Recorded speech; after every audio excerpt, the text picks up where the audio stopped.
10 American cities that are currently fighting for their lives. So, I mean, the thing is, like, because there's so many cities in America, some are going to be doing really well and some might be like kind of neglected because they don't have a massive population, because there isn't huge like industry there. They might not get the attention and the funding that they need to kind of thrive. So I'm eager to see which cities these are going to be. And if I had to guess, they're going to be in sort of regions like outside of the East Coast and West Coast. I'm thinking they're probably going to be either down south or in the Midwest. Infrastructure is the backbone of any thriving community, yet some places seem to rely more on quick fixes and wishful thinking than a solid foundation. Here's a countdown of 10 cities where the infrastructure is so sketchy you'd think that duct tape is the primary holding agent. Got it? Get it? Good. Let's take a look. Let's go. Alabama. Yeah. Number 10, Pritchard, Alabama. Pritchard's water infrastructure is in such dire straits that the city officials are practically waving white flags, pleading for federal and state intervention. The mayor's office has issued a desperate call for assistance, drawing parallels to the crisis in Flint, Michigan. Residents are grappling with water woes reminiscent of a post-apocalyptic novel, and the city's coffers are about as parched as its pipelines. Despite the state of Alabama sitting on a pile of federal infrastructure dollars, Pritchard's pleas seem to echo into the void. Perhaps they should consider rebranding itself as a tourist attraction for those interested in post-apocalyptic survival scenarios. Jeez. The Pritchard Waterworks and Sewer Board has left the city drowning in debt and disrepair. With leadership changing about as frequent as water main breaks, it's no wonder residents have been left high and dry. One might suggest that the city's infrastructure plan involves a strategic partnership with a local duct tape supplier. Now, if all that's not bad enough, 5 people have been indicted in a multi-million-dollar scheme involving the Pritchard Waterworks and Sewer Board. It's blatant corruption. Where's all the tax dollars gone? Where's all that money gone? These people definitely had the money to maintain these pipes properly, but the money's obviously mysteriously vanished. Like, someone should be in prison over this, because, I mean, you should be able to drink clean water. Like, especially in America. Come on now. This just happened a few days back. All 5 people indicted have pled not guilty in federal court. In a twist of irony, while the city calls for help, the residents are advised to boil water, assuming they could get any water flowing. It's a case of infrastructure held together by hopes, prayers, and perhaps a few rolls of flex tape. Now, there's a scorecard for infrastructure on cities. Anything above, let's say, 72 to 75 is passable. Once you get past 85, you are doing outstanding. If you are below 65, you suck. Pritchard has a score of 58. I mean, it's just ridiculous. Like, so you have to boil water out the tap. You can't drink water from the tap, from the faucet. Like, I think that's insane. Like, the people should be, up in arms about this, really. I mean, this is unacceptable. Number 9, Philadelphia, Pennsylvania. The city of brotherly love is showing a little affection for its infrastructure. Now, there's been a whole bunch of confusion by Pennsylvania officials. They were scrambling to address the impact of a sudden federal funding freeze that happened back in late January. The freeze has since been lifted, but it's caused some delays. As you can imagine, there was all kinds of lawsuits and this and that. They said the money was already allocated to them, or it was supposed to go to them, and then it got frozen, which wasn't right, and it went back and forth. Eventually, the White House rescinded the freeze, but there's a lot of problems that go with it. I mean, and this is a city that needs some infrastructure help. In total, Pennsylvania is supposed to get $2.2 billion for vital programs, and they have to fight to get all the money that's basically been promised to them. It's almost as if maintaining basic infrastructure is considered a luxury rather than a necessity in Philadelphia. Maybe they need some of that flex tape. Philadelphia's infrastructure score is 54. But if they've already been told that they're getting the 2.4 billion, why do they now have to jump through all these kind of hoops to get it? And 2.4 billion, it's a lot of money, but relative to the the kinds of sums that the US government deals with, it's not that much. Just give them the money. LA? Number 8, Los Angeles, California. Los Angeles sidewalks are a tripping hazard, both literally and figuratively. Deteriorating. Wow, look at this. This is insane.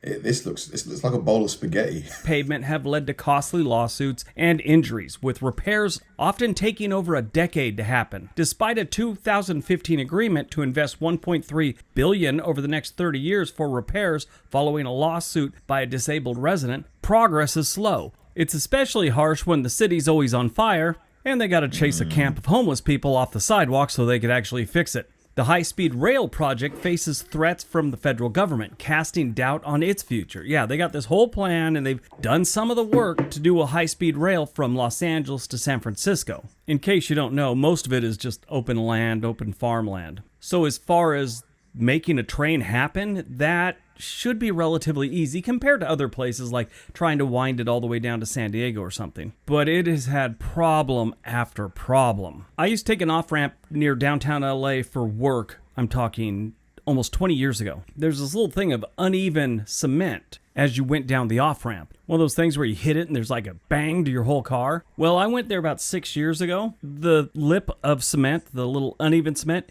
it was still there. It's as if Los Angeles is more interested in appearance than actual functionality. Perhaps they should consider investing in a dude named Tony. According to Doug, he can fix anything from your transmission to your cat. Los Angeles gets an infrastructure score of 54. The thing I don't get with LA is that California generates so much money. I think by itself it would be the 5th biggest economy in the world. Where's all that money going? Like, why can't they use that to build the things that need to be built, make all the repairs required? What's going on in California? Like, where is the money going? Number 7, Chicago, Illinois. The Windy City's infrastructure is as shaky as a leaf in the breeze. The city council passed an $830 million bond for infrastructure improvements, but concerns about repayment and credit rating loom large over the city. Now, the S&P downgraded the city's credit rating after warning that Chicago faced, and I quote, a sizable structural budgetary imbalance. A defiant administration moved full speed ahead with plans to add to the city's already massive amount of debt. When you got a lot of debt, one of the first things that falls by the wayside is infrastructure projects. This is obviously just one of Chicago's many problems. I mean, if you go to the south side of Chicago, the infrastructure is horrible, but you'd never notice because you're running for your life in most cases. They're too busy worried about the crime rate down there to really worry about uneven sidewalks. Oh my God. Is the south side of Chicago still dangerous? Because I remember hearing this like 10 years ago. Like, I thought they'd, cleaned it up now. I thought it was maybe not fine, but at least it was a lot better than it used to be. I think, I heard someone used to call it Chirac or something. February of 2025, Illinois Governor J.B. Pritchard publicly released a memo claiming the federal government was withholding nearly $1.88 billion from the state that was earmarked for infrastructure. As if this state doesn't have enough problems to go around. And Chicago being the biggest city, they're going to see most of the problems. Chicago's infrastructure score is 53. I just don't know why infrastructure is one of the first things to suffer when there's budgetary issues. Because, you'd think roads, bridges, all that stuff would be like near the top of the priority list. Number 6, Detroit, Michigan. Detroit's comeback story seems to have skipped the chapter on infrastructure. The city secured a $346 million federal grant to combat infrastructure challenges and flood risks. But considering the magnitude of the issues, it's like using a Band-Aid on a bullet wound. Now, Detroit is in the middle of a turnaround. I've said that in recent videos, but they were so far in the hole on just about everything, they got a long way to go. Now, I'm not knocking their improvement. Improvement is great. They're moving in the right direction. They just got a long way to go, further than most cities. One of the biggest problems they have that they're planning on fixing is old alley sewer lines and drains. This is going to help out with basements that keep getting backed up and flooded. They're also changing the way future homes are being built to prevent things like this in the future. Budget changes targeting transit and community violence intervention are in the works as well. But without addressing the crumbling roads and bridges, it's hard to see how the Motor City can keep motoring on. Detroit had a water main break during some really cold weather, and this is it. It flooded a street and froze. People's cars up past their tires were encased in ice. Way, that's crazy. Yeah, these cars, like, you can't even see the tires. So you can't do anything, really, apart from try and, I mean, yeah, there's nothing you can do. I was going to say try and dig the ice away, but then where are you going to drive to? You don't need a snow shovel for that. You need a pickaxe or a frickin' flamethrower. Detroit's infrastructure score is 51. Can you still buy properties for $1 in Detroit, Michigan? I remember, there used to be properties that you could buy for like $1 or $10 or something like that. Are those days long gone? Number 5, New Orleans, Louisiana. New Orleans knows a thing or two about water, mostly how it ends up everywhere it's not supposed to be. So they have this thing called the Governance of Flood Protection Authority, and it's New Orleans. And it's under scrutiny, with allegations that vital flood protection infrastructure hasn't been maintained and funding has been wasted, prompting calls for a thorough explanation from the governor before any changes to the authority's structure are made. As of 2 weeks ago, a major shakeup is underway at the Southeast Louisiana Flood Protection Authority. 4 commissioners resigned amid growing concerns over leadership and the agency's focus on flood protection. The resignations come just months before the hurricane season, in which we all know hurricane season is like the exact opposite of Christmas for New Orleans. This, of course, has led to people wondering if the agency is prepared for the upcoming hurricane season. Perhaps relying on sandbags and good intentions isn't the best strategy after all. It's a classic case of too little too late, it seems.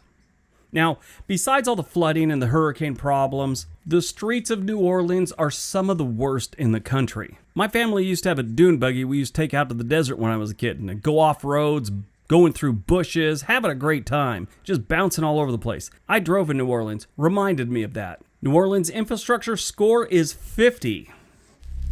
Is the Mardi Gras, that festival in New Orleans, is it still like a big tourist attraction? Because I've always wanted to go to it and try like a lot of the Cajun food. But yeah, I've been hearing that there's, quite a high crime rate in New Orleans. I'd be fine, wouldn't I, if I went? Baltimore. Number 4, Baltimore, Maryland. Yes, Baltimore, like so many other major cities, has a lot of crime and a lot of other problems, infrastructure being one of them. Every time I've gone there, I've just been amazed at the amount of vacant buildings and vacant lots in a major city. Blocks in Baltimore that look like a scene from Escape from New York. Remember that Kurt Russell movie back in the 80s? Just like it. But Baltimore's infrastructure challenges are as enduring as the city's famed harbor, with highlighting both progress and persistent issues. In a pretty significant move, the Maryland Board of Public Works approved $74 million for Baltimore's water infrastructure projects. Now, what's cool is the funding aims to protect children from lead poisoning, prevent sewer overflow, and reduce stormwater pollution, and modernizing one of the state's largest wastewater treatment plants. I don't know if other places do this, but I was talking to like the water guy by my house up here in Oregon one time, and we have all these little ponds all over the place. Sometimes they're just as big as, let's say, a normal house property would be on. So you'll see one of these in the middle of the block. Well, they always have reeds and stuff grown up out and tall grass. And this guy says they put them there because those reeds and the grass suck up all the oil coming off the streets when it rains. Wow. So then they just cut those down and dispose of them. I thought that's pretty cool. Anyway, Baltimore's investment is It's cool, but why is there oil on the streets? Anticipated to create about 1,000 jobs, offering a glimmer of hope to the city's economy and public health. You can't go wrong there. Now here's the big problem. Their roads. Their roads are not in good shape, and their Budget Reconciliation and Financing Act of 2024 proposed that they cut $60 million from Baltimore's highway revenue. I know there's a lot of things that need to be worked on, but when you're sort of known for having really horrible roads, maybe you shouldn't be cutting the budget there. Yeah. Mayor Brandon M. Scott has not been happy about this, and he's been very vocal, reassuring them that without road maintenance, public safety is at risk. Further complicating the matters in Baltimore, they missed out on $1 million in funding intended to complete the Greenway Trail network. So they're going to have like hiking trails and green spaces, but that's kind of been put on hold. Now, the state had awarded the grant for this green space and these hiking trails 4 years prior, but they didn't use it quick enough. Then, of course, there's the Francis Scott Key Bridge collapse in March of 2024, which resulted in 6 fatalities and significant economic disruption. Maryland officials unveiled plans for a new bridge with enhanced protections against ship strikes, as they call it. That was a real bummer. It's just a big cargo ship was leaving and they lost all their power. And so they're just floating.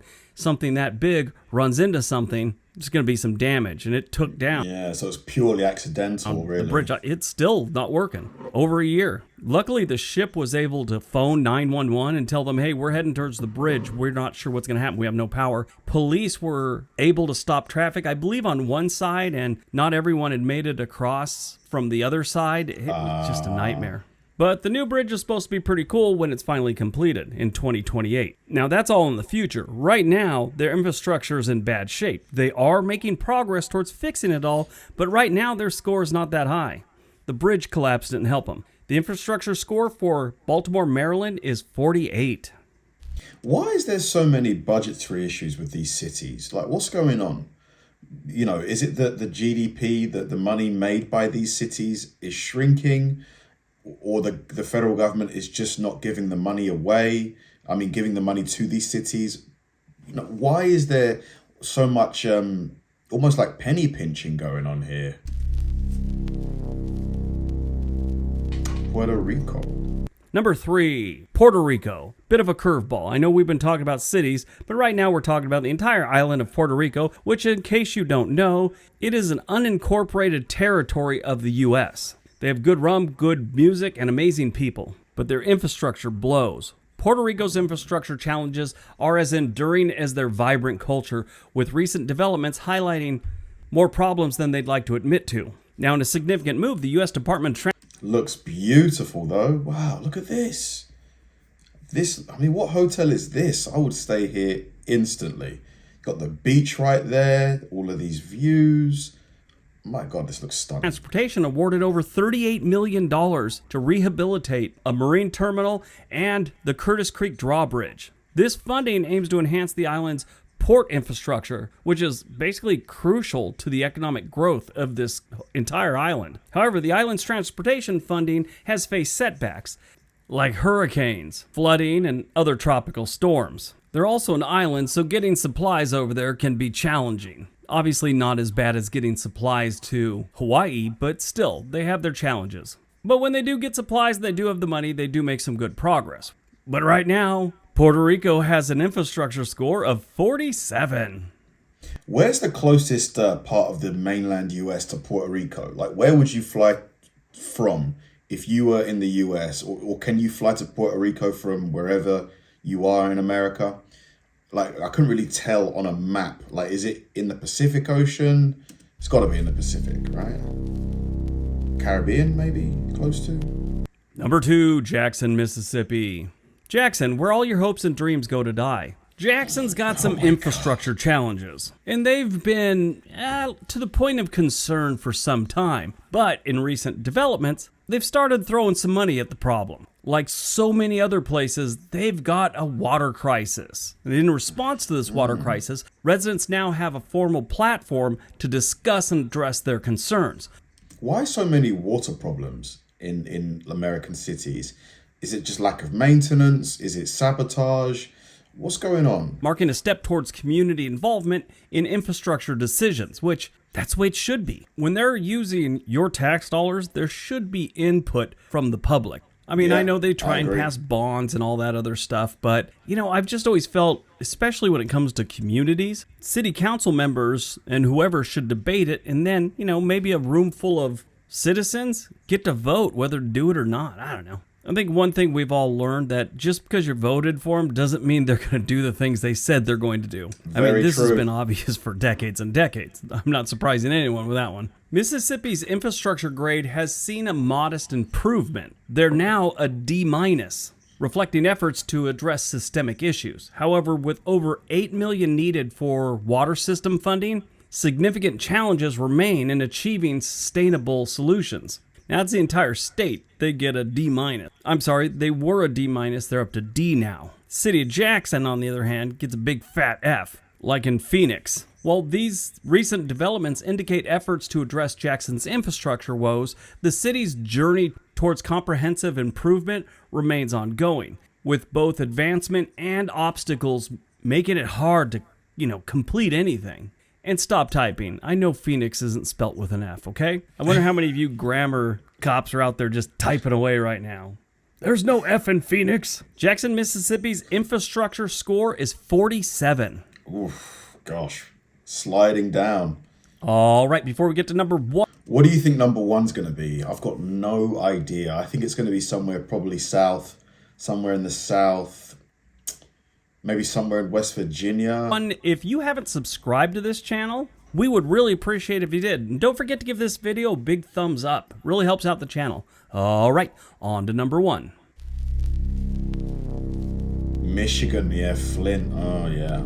And number 1, Flint, Michigan. Flint's infrastructure challenges are legendary. I mean, it goes beyond it, but the big pinnacle of a city's officials, elected and appointed, dropping the ball is the Flint water crisis. If you don't know, I'll give you a quick rundown. The Flint water crisis kicked off in 2014 when the city of Flint, Michigan decided to switch its water source from the Detroit system to the Flint River, all in an effort to save a few bucks. But here's the kicker. The river water was super corrosive and they didn't treat it properly. This meant the water started eating away at the old lead pipes. And yeah, you guessed it, the lead started showing up in people's tap water. No. Locals noticed something was off almost immediately.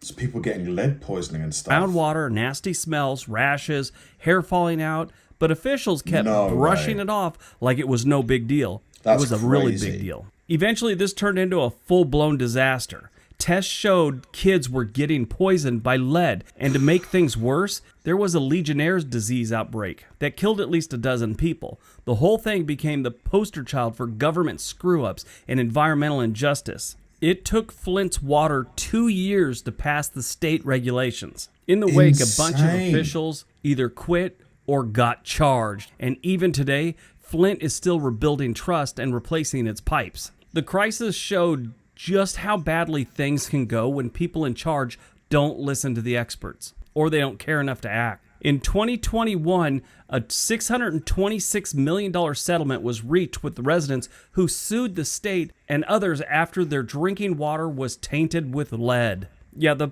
lead pipe replacement is still ongoing, 11 years later. But it's not all just about water with them. The city is set to lose $15.6 million in federal funding for schools, further straining an already beleaguered system and impacting the educational infrastructure.